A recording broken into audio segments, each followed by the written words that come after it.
Words are just words. We hear this phrase constantly. We're often told that words are empty. They're just a means of communication, nothing more. Just tools for an end. Even just sounds we make and signs we write with. So when we say words are just this or that, we inevitably belittle them. Any writer, poet, linguist, theologian, or philosopher, anyone who places words on a higher scale than just words, has undoubtedly heard these dismissals. Don't fret too much about them, people say. Surely you have better, more useful things to do with your life than spending your time on just words. But the French writer Gustave Flaubert took this argument head on. He flipped the script. He didn't seek just the word, he sought le mot juste, the just word. For Flaubert, a word wasn't just in the sense of being trivial, it was just in the sense of being exact. Every word is just right to describe the concept behind it. Take apple or elephant. On the surface, they are just sounds, but they summon entirely different realities that have nothing to do with each other. They do justice to the objects they describe without us seeing an apple or an elephant in front of us.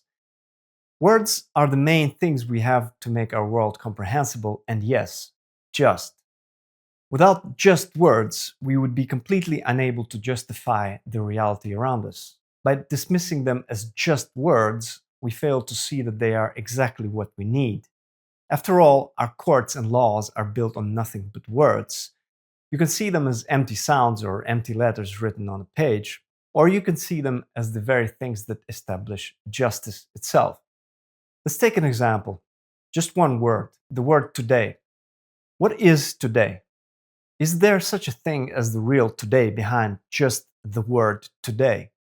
How does today really look like? Does it have walls of light that begin in one place and end in another?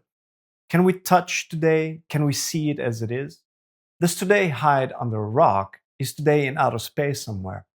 Where is the scientific evidence for the existence of a thing we just call today? I was curious to find out, and I asked AI a simple question: where is today? And it gave me this answer. Based on your context, today is in Brussels, because that's where I live. But if you refer to NBC's Today Show, then it is filmed at the Rockefeller Center in New York City. I said, thank you. That's all I needed to know. You might think it's foolish to ask where is today, but the only answer to the question where is today is just in this word, today. The mere word justifies the existence of today without there being an actual today in the world. It exists nowhere in nature, in physical reality, in physical space somewhere. It exists just in this word, in the concept we call today. A concept we only believe in, but without having any imaginable evidence for it. Because literally today, and I mean all of it, is unimaginable. Unlike a completely imaginable being like a dragon, a smurf, or a leprechaun, there's no possible image that could portray what a concept like today could look like. So we have a paradox where we don't believe in imaginable things like dragons, but we believe in unimaginable things like today's.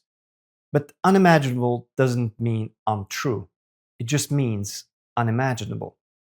We need to be careful and just with the words that we use. And yet today remains just a word, nothing more and especially nothing less. It is a kind of fairy tale that we believe in without any visual, scientific, or tangible evidence for it.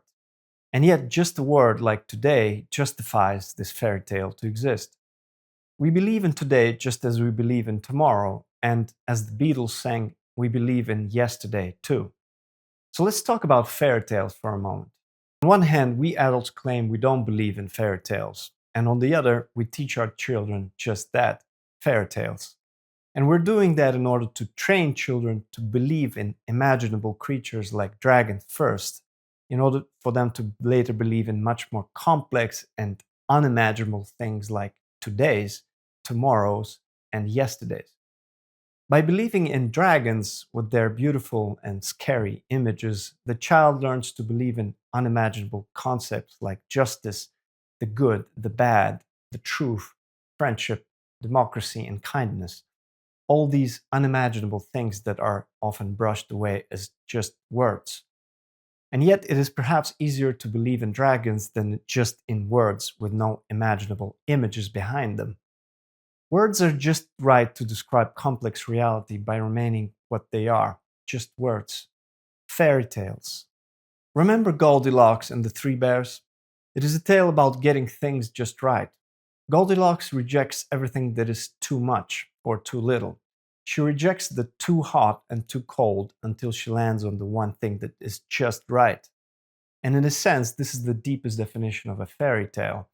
We confuse them with magic, but the word fairy actually traces back to the Latin fatum, the thing that has been spoken.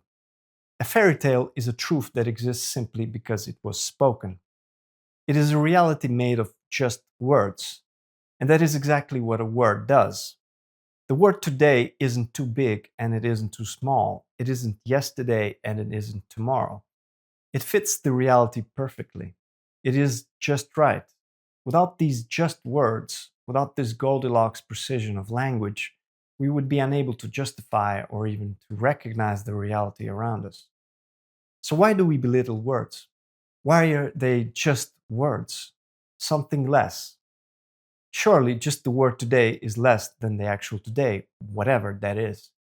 But with language, with words, less is actually more, because it's just right. And this strange logic of lessening brings us to the mock turtle in Alice in Wonderland. When Alice asked the turtle about the way they do lessons in Wonderland, the turtle replied, 10 hours the first day, 9 the next, and so on. What a curious plan, Alice replied in wonder. That's the reason they're called lessons, was the reply, because they lessen from day to day. Now, the main lesson about words is that they are just what they are. You cannot lessen them any further. They are the atomic units of our reality. They're just right to describe it. And fairy tales often tell us how it's done. As Einstein allegedly said, if you want your children to be intelligent, read them fairy tales. If you want them to be more intelligent, read them more fairy tales. Fairy tales are training grounds for treating unimaginable things as just the right things for us to live by and believe in. There's more visual evidence around us for dragons than there is for today. Concepts so unimaginable that even our artificial intelligence cannot properly identify. And providing this evidence for the unimaginable and invisible is rightly called sound evidence. When the images are lacking to support an invisible concept or word, the evidence that remains is just sound. That is the word, that is which is spoken. In other words, the fairy tale. So, yes, words are just words, but behind them lies a justice system we can't possibly imagine. Thank you for watching, and more importantly, thanks for hearing me out.